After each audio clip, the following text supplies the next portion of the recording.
ओम शांति। 30 अगस्त 2021। सबसे पहले आप सभी भाई बहनों को जन्माष्टमी की हार्दिक शुभकामनाएं। हैप्पी जन्माष्टमी। बाबा के महावाक्य। मीठे बच्चे, तुम्हें अभी रूहानी कारोबार करनी है। रूह समझकर हर कर्म करने से आत्मा निर्विकारी बनती जाती है। प्रश्न। स्वर्ग का वर्षा लेने और स्वर्ग में ऊंच पद पाने का आधार क्या है? उत्तर। ब्रह्मा कुमार कुमारी बने तो स्वर्ग का वर्षा मिल जाएगा, परंतु ऊंच पद का आधार है पढ़ाई। अगर बाप का बनकर अच्छी रीति पढ़ाई पढ़ते रहें, पूरा पवित्र बने तो राजाई पद मिलता है। कोई पूरा पढ़ते नहीं, कर्म बंधन है। पूरा पवित्र नहीं बने और शरीर छूट गया तो प्रजा में भी साधारण पद पा लेंगे। ओम शांति। रूहानी बच्चों को रूहानी बाप समझा रहे हैं। यहाँ रूहानी कारोबार है। बाकी सारी दुनिया में जिस्मानी कारोबार है। वास्तव में कारोबार चलती है रूहों की। आत्मा ही इस शरीर द्वारा बढ़ती है, चलती है, विकर्म करती है। इसीलिए पतित आत्मा, पाप आत्मा कहा जाता है। आत्मा ही सब कुछ करती है। इस समय सब मनुष्य देह अभिमानी हैं। मैं आत्मा हूँ समझने बदले समझते हैं मैं फलाना हूँ। यह व्यापार करता हूँ। यह फलाने कामी क्रोधी हैं। शरीर का ही नाम लेते हैं। इसको कहा जाता है देह अभिमानी दुनिया, उतरती कला की दुनिया। सतयुग में ऐसे नहीं होता। वहाँ देही अभिमानी होते हैं। तुमको देही अभिमानी बनाया जाता है। अपने को आत्मा निश्चय करो। मैं आत्मा यह शरीर रूपी चोला धारण कर पार्ट बजाती हूँ।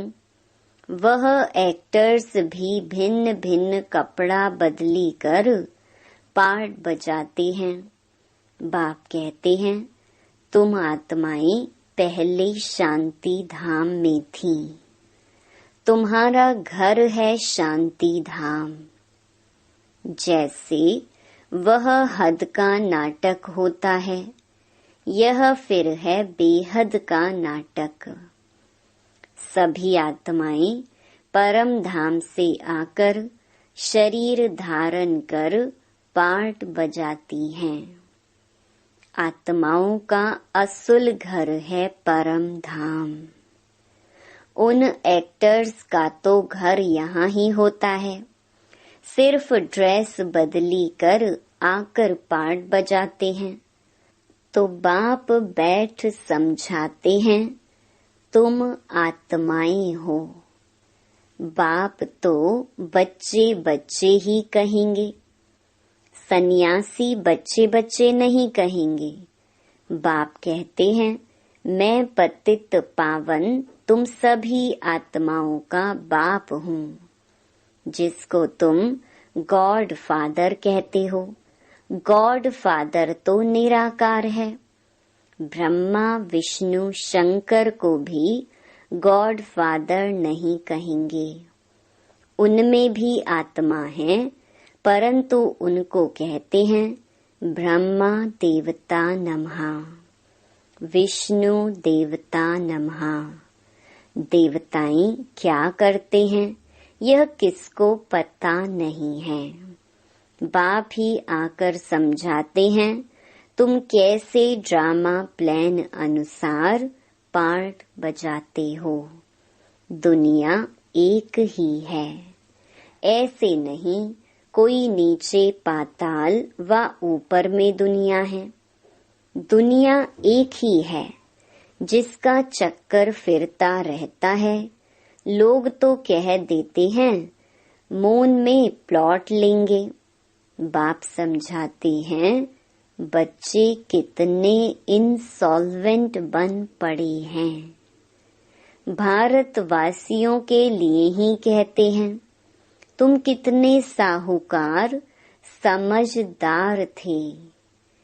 इन लक्ष्मी नारायण का सारे विश्व पर राज्य था जिसको कोई लूट ना सके।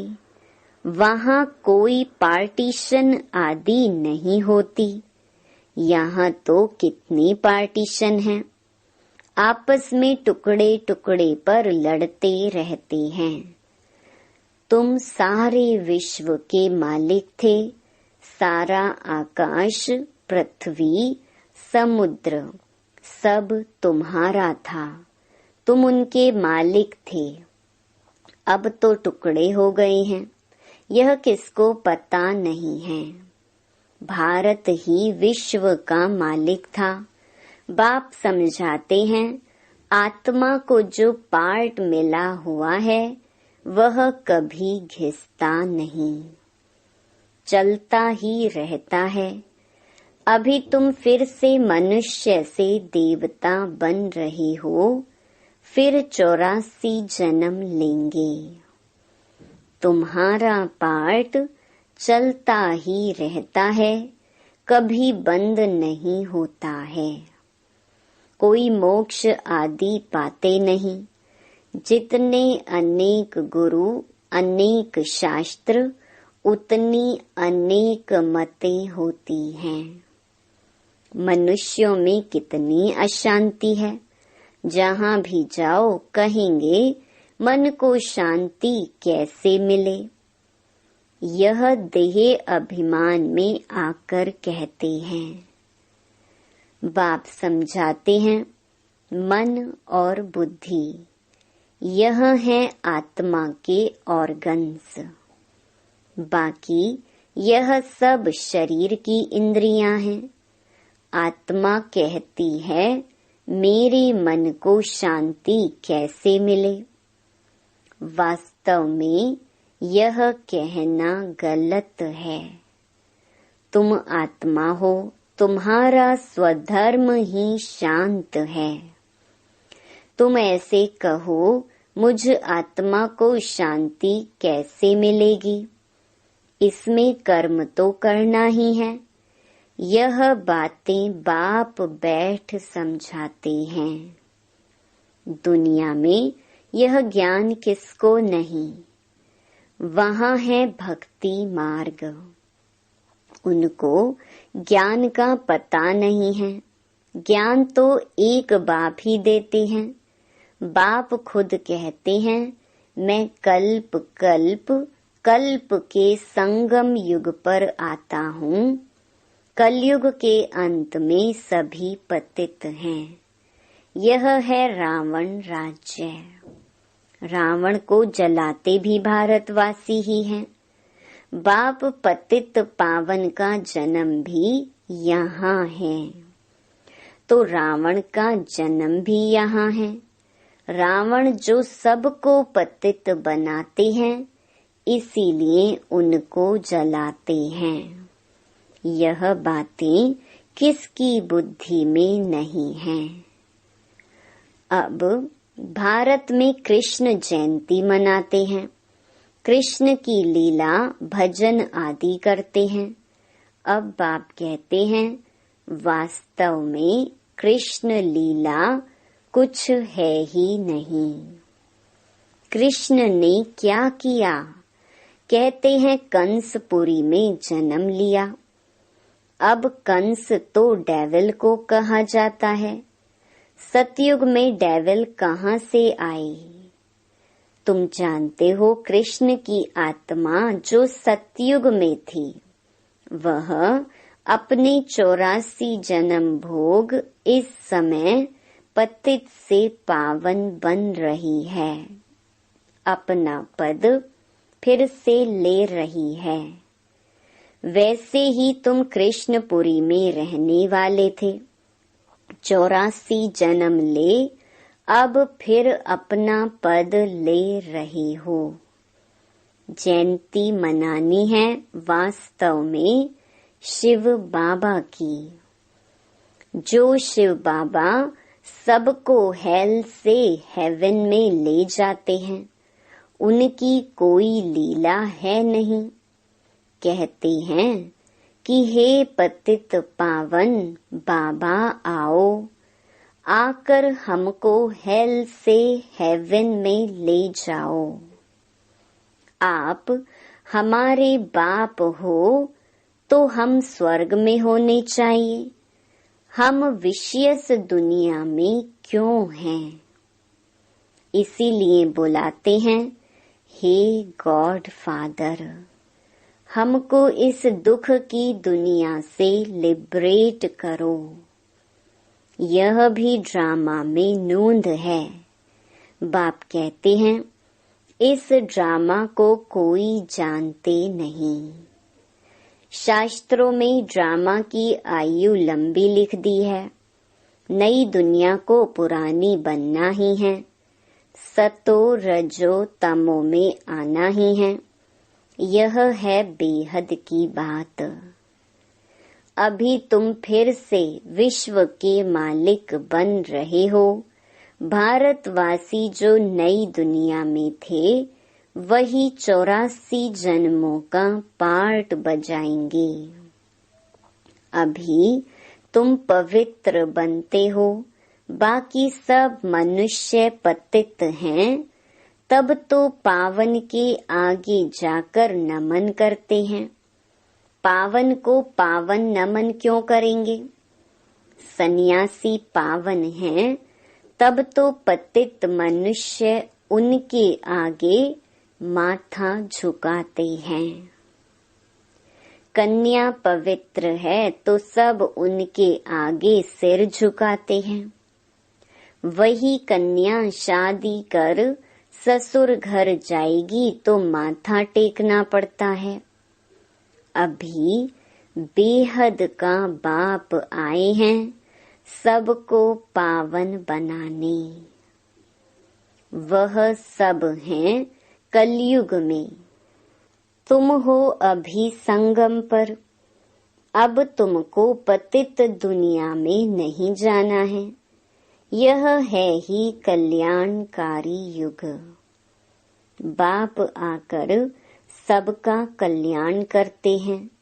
तुम अभी कृष्ण जयंती मनाएंगे, नहीं तो लोग समझेंगे यह तो नास्तिक हैं।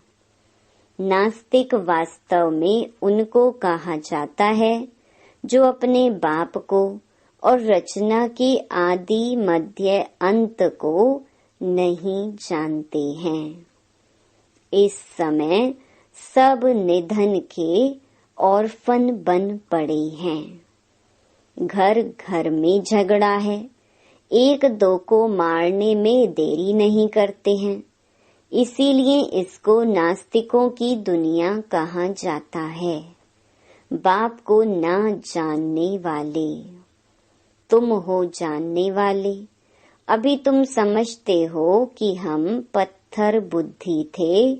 बाप हमको पारस बुद्धि बना रहे हैं और कोई तकलीफ की बात नहीं।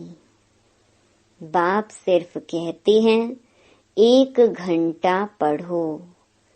अपने को आत्मा समझ मुझ बाप को याद करो। शरीर को याद करेंगे तो लौकिक संबंधों की याद आएगी। देही अभिमानी रहेंगे तो मुझ बाप की याद रहेगी। यह तो है ही विषयस दुनिया। विषय सागर में गोते खाते रहते हैं, विष्णु को क्षीर सागर में दिखाते हैं। कहते हैं वहाँ घी की नदियाँ बहती हैं, यहाँ तो घासलेट भी नहीं मिलता। फर्क है ना। तो तुम बच्चों को कितनी खुशी होनी चाहिए। बाप ही खिवैया है ना। गाते भी हैं, नैया मेरी पार लगाओ। यह सब नैयाएं हैं, खिवैया एक बाप ही है। यह शरीर यहाँ ही छोड़ देंगे, बाकी आत्माओं को पार ले जाएंगे शांति धाम। वहाँ से फिर भेज देंगे सुख धाम। परमपिता परमात्मा को ही खिवैया कहा जाता है। बाप की ही महिमा गाते हैं अनेक प्रकार से। अभी तुम पवित्र बन पवित्र दुनिया के मालिक बनते हो। श्री श्री शिव बाबा आए हैं श्रेष्ठ बनाने। खुद भगवान कहते हैं यह है भ्रष्टाचारी दुनिया। अभी तुम परमपिता परमात्मा की श्रीमत पर चल श्रेष्ठाचारी बनते हो। कितनी यह गुप्त रमणीक बातें हैं जो तुम बच्चों को ही समझ में आती हैं, औरों को समझ में आएंगी ही नहीं। तुम जानते हो कि अभी देवी देवता धर्म का कलम लग रहा है। जो भी देवी देवता धर्म वाले और धर्मों में चले गए हैं, वही आकर फिर ब्राह्मण बनेंगे। ब्रह्मा कुमार कुमारी बनने बिगर बाप से स्वर्ग का वर्षा ले नहीं सकते। अभी तुम ब्रह्मा कुमार कुमारियां स्वर्ग का वर्षा ले रही हो। जितना पुरुषार्थ करेंगे कराएंगे उतना ऊंच पद पाएंगे। सब तो इतना नहीं कर सकते। पूरा नहीं पढ़ेंगे तो उसका नतीजा क्या होगा।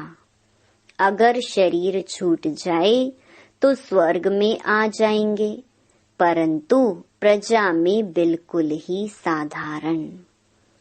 अगर बाप का बनकर अच्छी रीति पढ़े तो राजाई पद पा सकते हैं। नहीं पढ़ते हैं तो समझेंगे उनकी तकदीर में नहीं है। पवित्र रहेंगे पढ़ेंगे तो ऊंच पद पाएंगे। अपवित्र होने से बाप को याद नहीं कर सकेंगे। ऐसे भी बहुत हैं। कर्म बंधन का हिसाब जब छूटे, गाड़ी के दोनों पहिया पवित्र होंगे तो ठीक चलेंगे। दोनों पवित्र रहेंगे तो ज्ञान चिता पर बैठ जाएंगे, नहीं तो खिटपिट होती है। कई बच्चे कहते हैं कि बाबा हम तो जानते हैं श्री कृष्ण सतयुग का पहला प्रिंस है, तो क्यों नहीं कुछ मनाएं। अच्छा, हम कृष्ण की आत्मा को बुला भी सकते हैं। आकर खेल पाल करेगी, रास करेगी और क्या करेगी। गोप गोपियां तो यहाँ ही होते हैं, वहाँ तो प्रिंस प्रिंसेस आपस में मिलते हैं तो रास करते हैं, सोने की मुरली बजाते हैं। यह सब खेल पाल तुम पिछाड़ी में देखेंगे। यह सब पाठ चलेंगे। शुरू में दिखाया गया, फिर तुम पुरुषार्थ में लग गए हो। अब फिर पिछाड़ी में साक्षात्कार होना शुरू होगा। कौन कौन किस पद को पाएंगे यह तुम जानते हो। बाप बैठ यह सब राज समझाते हैं। तुमसे पूछते हैं वेदों शास्त्रों को मानते हो? बोलो हाँ, हम क्यों नहीं मानते हैं। यह सब भक्ति मार्ग की सामग्री है, इनमें कोई ज्ञान नहीं है। ज्ञान देने वाला तो एक है। ज्ञान मिलता है तो भक्ति आपे ही छूट जाती है। तुम मंदिर में भी जाएंगे तो बुद्धि में रहेगा कि यह लक्ष्मी नारायण फिर अब नई दुनिया में राज्य करेंगे। बाप बच्चों को समझाते हैं, दोनों तरफ तोड़ निभाना है। गृहस्थ व्यवहार में रहते पवित्र बनना है। श्रीमत कहती है पूरे पवित्र बनो, पूरा वैष्णव बनो और विष्णुपुरी का राज्य लो।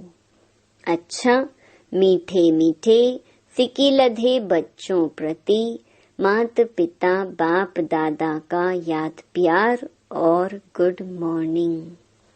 रूहानी बाप की रूहानी बच्चों को नमस्ते। धारणा के लिए मुख्य सार। पहला, योग द्वारा कर्म बंधन का हिसाब किताब चुकतू कर पावन बनना है। ज्ञान चिता पर बैठना है। पूरा पूरा वैष्णव अर्थात पवित्र बनना है। दूसरा, अपने शांत स्वधर्म में स्थित रहना है। सबको शांति धाम की याद दिलानी है। कभी भी अशांत नहीं होना है। वरदान, नॉलेज द्वारा रावण के बहु रूपों को जानकर उसकी अट्रैक्शन से मुक्त रहने वाले हिम्मतवान भव। जो बच्चे नॉलेज द्वारा रावण के बहु रूपों को अच्छी तरह से जान गए हैं, उनके आगे वह नजदीक भी नहीं आ सकता। चाहे सोने का चाहे हीरे का रूप धारण करे, लेकिन उसकी अट्रैक्शन में नहीं आएंगे। ऐसी सच्ची सीताएं बन लकीर के अंदर रहने का लक्ष्य रख हिम्मतवान बनो। फिर यह रावण की बहु सेना वार करने के बजाय आपकी सहयोगी बन जाएगी। प्रकृति के 5 तत्व और 5 विकार ट्रांसफर होकर आपकी सेवा के लिए आएंगे। स्लोगन, सेवाओं में सफलता प्राप्त करना है तो निर्माण चित्त की विशेषता को धारण करो। ओम शांति।